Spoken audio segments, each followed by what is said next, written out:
Some of the people involved in the scanlation process have recently been arrested in Japan.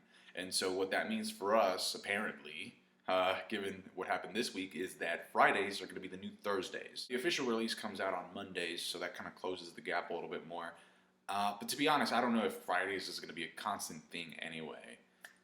It might just be like, here's the thing though, the article that I read said that the people that were arrested were like uploading the stuff or like were involved with Manga Panda, and yet Manga Stream is also delayed. So at this point in time, I'm not really sure what's being affected by what. One of the best parts of the chapter, at least for me, was definitely the cover page. It was really nice to see the young Usopp pirates just crying due to seeing their former captain on a bounty poster, not just seeing him as God Usopp on a bounty poster, but knowing that he has a bounty of 200 mil.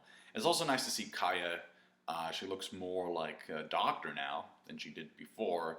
She has a little briefcase there. Looks very professional.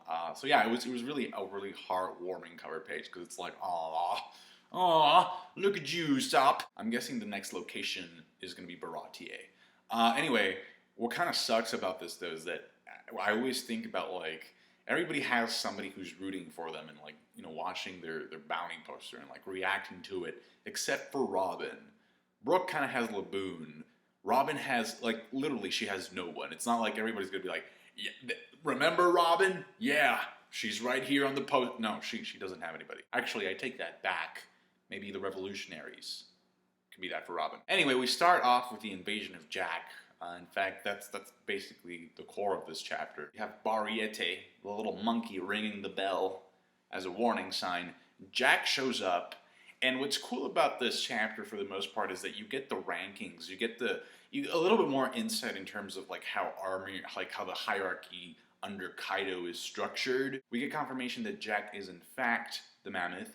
He's actually labeled as Kaido's right-hand man. So, I mean, that kind of like gets me thinking about like, the power scaling of it, because by the end of the chapter we find out that the Minks, combat-wise, had the upper hand, which kind of makes sense in a way because we saw Sheep's Head be one-hit KO'd by Sanji. The problem with this is that we don't know how much of a power gap there is between like the gifters, the pleasurers, and top-tier dudes like Jack. So hopefully the gap in power between like Jack and like the subordinates is pretty big, because otherwise that's going to be a problem for Kaido. Jack is actually labeled as one of the 3 calamities. He's the one with the who represents drought. So I'm wondering, is Drake one of the last 2 calamities? Is there like a calamity of flood, earthquake, eruption? I felt so bad for the Minks in this chapter because they were acting really nice. Even with people who just invaded them, they were being nice and reasonable, and they were telling, like, Raizo is not here. The samurai / ninja that you are looking for is not here. You have, like, this old monkey who's like, but it looked like he was actually giving them permission to go and look for Raizo house by house. But he doesn't even get to complete his sentence. And in one swipe from Jax's trunk, all right, he sends all these minks fucking flying and shit, and he destroys a building. If there's something that you can do to make a character seem like an evil douche, it's attack old people. And in this case, he not only attacks the old monkey, he also attacks like women and children. So it's kind of like, at this point, it's like this personality kind of reminds me of Kid's personality. So maybe Kaido offered Kid a job. I don't know, because he likes recruiting ruthless people.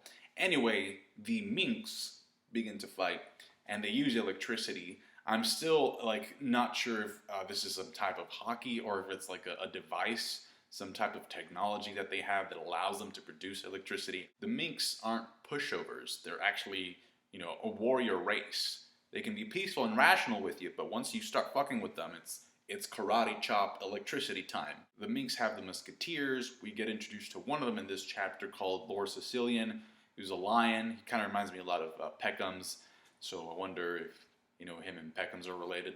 But anyway, yeah, so they end up fighting, and there's another rank above. I don't know if it's above the gift.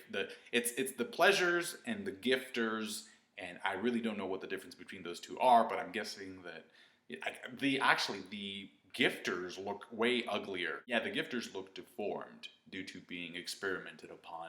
Anyway, we go back to present time, and Luffy just casually spills the beans about Raizo. Thankfully, Wanda doesn't really catch on to that.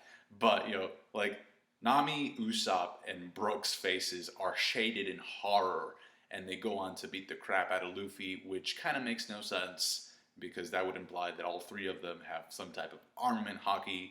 We know they don't, but it's done for comedic purposes, and Luffy's face looks fucking hilarious with all those bumps. I think that the last time I saw Luffy look like that was like back in like Water 7, after he spent all of Nami's, like all of the money that they had on a party. Like I said, we meet Lord Sicilian and his crazy antics. We go into the bedroom of the Duke. We see Chopper there checking up on him. And I kind of wonder if the Duke is like Wanda's father or something, because they're both dogs. And then Luffy says something that is really representative of the way that a lot of One Piece fans feel in this moment. He says, apparently my friend saved you guys, but I still haven't heard the whole story. What the fuck happened to Sanji? It's like Oda has decided to tease the ever-living shit out of the Sanji thing.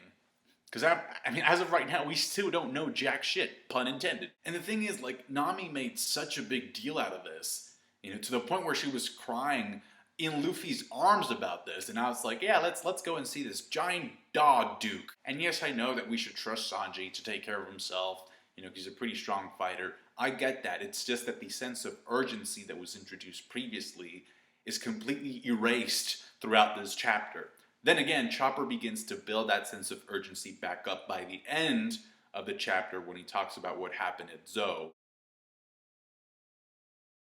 From a fighting standpoint, we are told that the Minks had the advantage, and I believe that because Luffy actually tells the Duke, even though he's all bandaged up and, just resting, Luffy says, hey, you're a pretty strong dude, right? When Luffy says that somebody is strong, I believe him because, number one, he rarely says that. Number two, I think that has a lot to do with his King's Haki. I think his King's Haki allows him to assess the power level of the people around him just so he knows who he can knock out with the King's Haki and who he can't knock out.